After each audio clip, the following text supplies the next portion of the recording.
Hey, this is Tom from MVP Chess. Welcome back to my series on Bobby Fischer's seminal work, My 60 Memorable Games.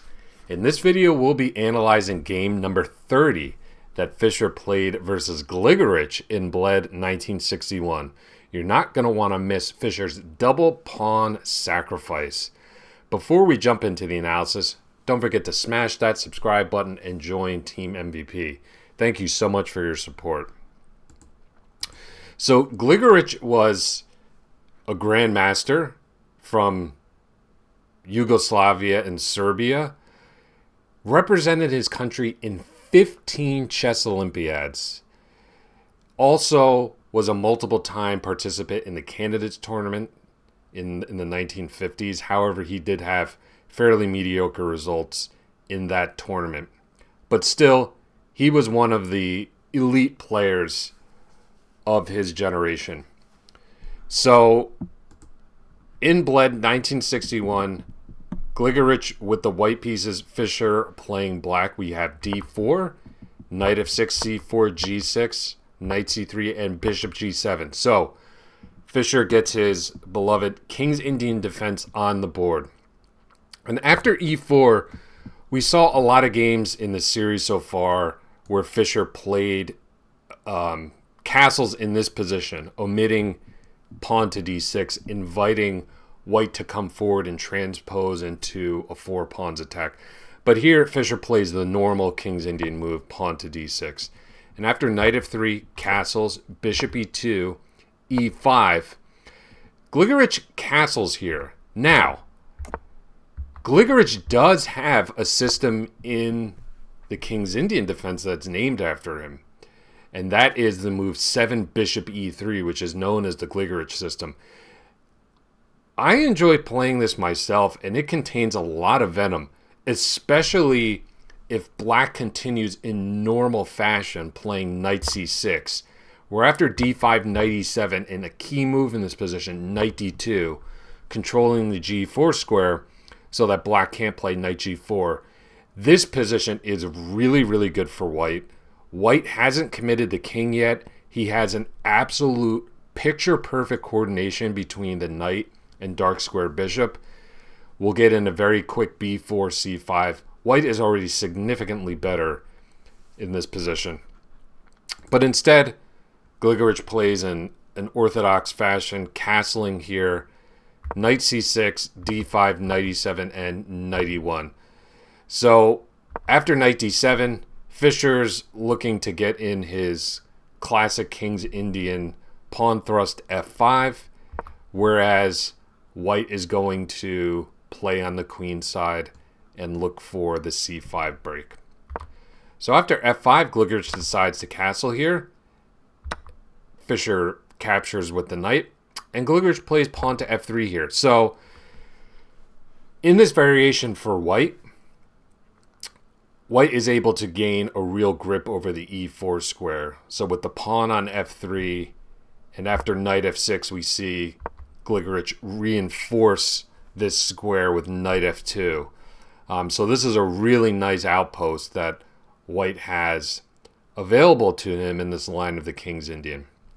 Fischer jumps the knight into the weakened d4 square, so he's got a nice square for his knight as well. And after knight e4 and knight h5, we see white aiming for the c5 break, but Fischer also has a pretty enterprising break of his own in this position. Okay, he's already gotten f5, which is the classic King's Indian move. He also has his pawn lever g5, g4, okay, hoping to open up the king side and launch an attack. Gligoric develops his dark squared bishop with tempo. And here, Fischer plays a really interesting move. When I was reviewing the game, I was really surprised to see this move. I was just expecting queen e8 here, stepping the queen away.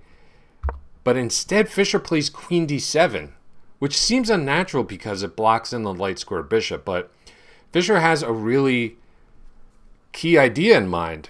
He wants to maintain the queen on the d file so that the d6 pawn is defended, so that he can play the pawn advance c5. Fischer wants to beat white to the punch. Okay, white's trying to play c5.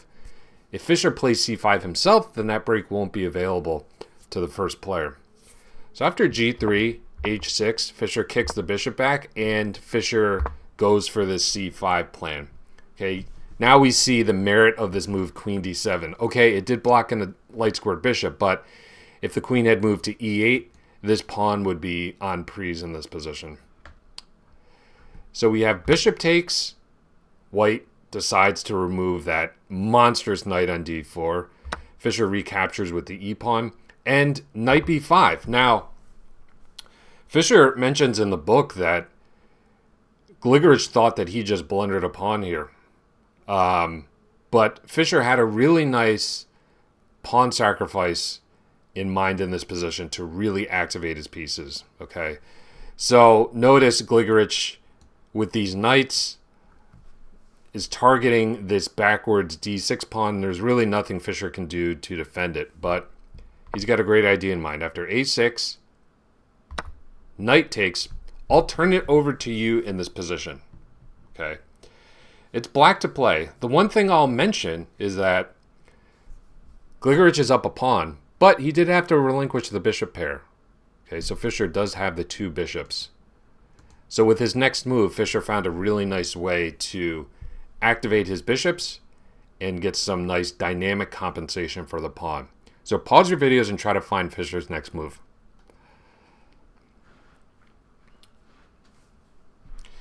So congratulations if you found the great pawn sacrifice. So this is the second pawn that Fischer is sacrificing in the game. Pawn to d3. Boom. Great move. Just an absolutely fantastic move. It's a clearance tactic. Fischer wants to open up the diagonal for his dark square bishop, which now becomes an incredibly strong piece. After queen takes d3, now the bishop is free to come to the d4 square with impunity. Notice Fischer already exchanged off white's dark square bishop, and white's knights really aren't able to challenge this nice bishop on d4, specifically because they grab this pawn on d6. So king g2 in this position. So Fischer's down 2 pawns. Okay, he needs to play energetically before Gligoric can consolidate this position. So I'll turn it back over to you. Okay. Fischer says in his annotations that he saw this move, his next move, move 22, before he played his 17th move, pawn to c5. Okay, he thought that this is what justified the double pawn sacrifice. So pause your videos and try to see if you can find Fischer's awesome move in this position.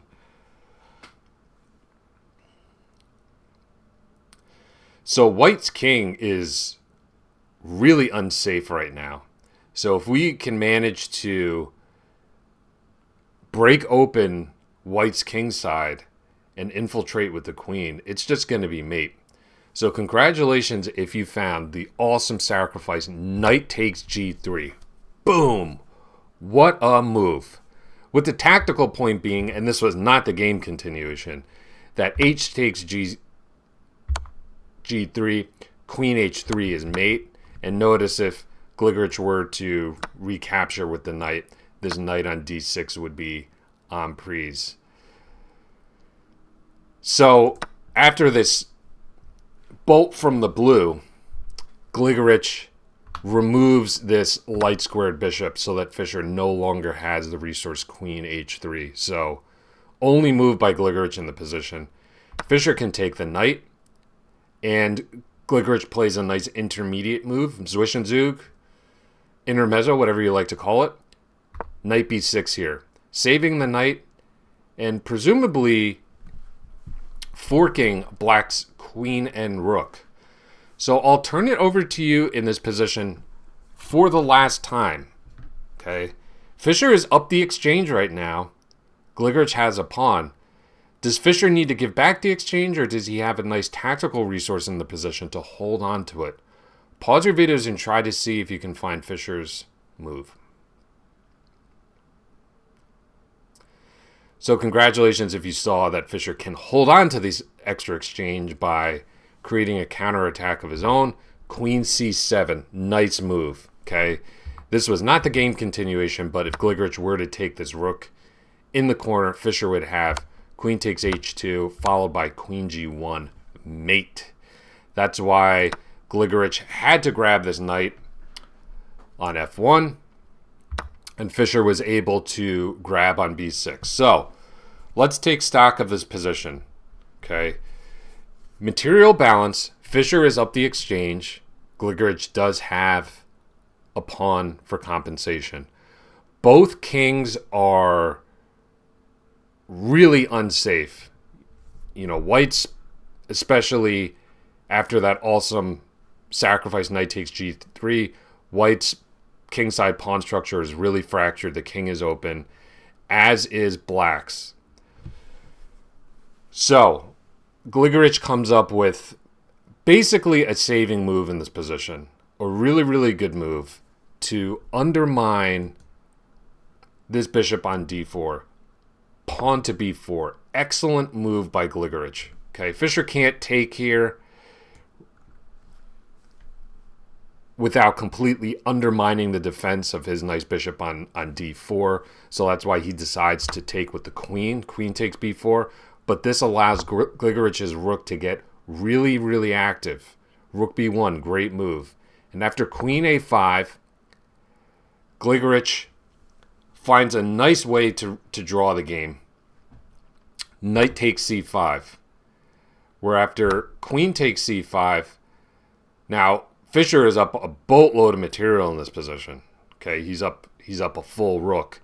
But it's all about the weakness of the respective kings in this position. So they create a lot of potential for perpetual checks. That knight sacrificed allowed Gligoric to crash through on g6. Fischer, to keep the game alive, has to retreat the bishop to g7.